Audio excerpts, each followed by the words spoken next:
As OPS is playing out his cards, here's what the top jurist, the former Attorney General Soli Sorabjee, has told India today. Now, Governor C. Vidyasagar Rao has sought his opinion as well, and former Attorney General Soli Sorabjee has said that although he is acting as the prudence would demand by delaying the swearing-in ceremony till the time the Supreme Court verdict is out on the disproportionate assets, it cannot be an inordinate delay. The next logical step in this deadlock is that the swearing-in ceremony has to take place and it should not be delayed beyond Wednesday.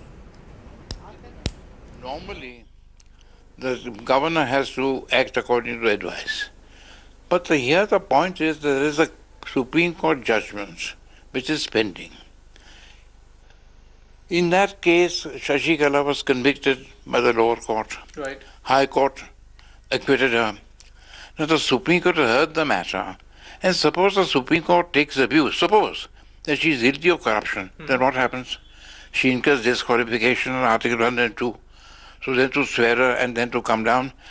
But the governor can't wait indefinitely. He can defer the swearing in. He can't decline swearing in. So what you're saying is that essentially, since the fact of the matter is that the judgment is is just about to be delivered in a matter of days.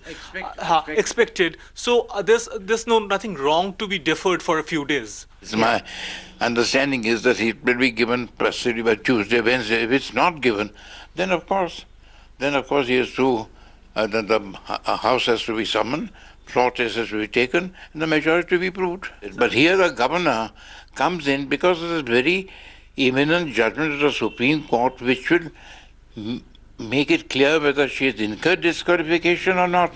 Incurred disqualification meaning if she is held to be convicted, then she incurs disqualification, Article 102.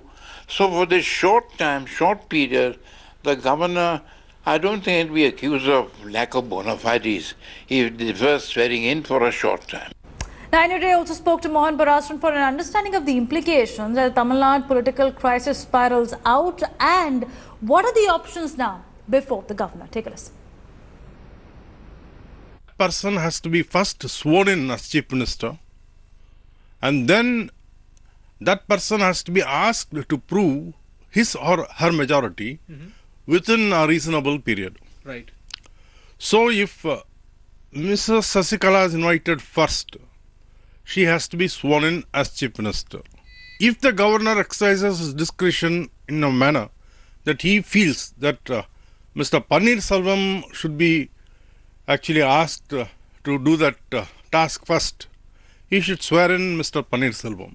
And going by the numbers, you think that Sasikala has that number right now? As of today, it is clearly demonstrable that Mrs. Sasikala has got the numbers, more than Mr. Paneerselvam, much more. I think the governor actually must ensure a free and fair assembly session in which the legislators vote as per their free will.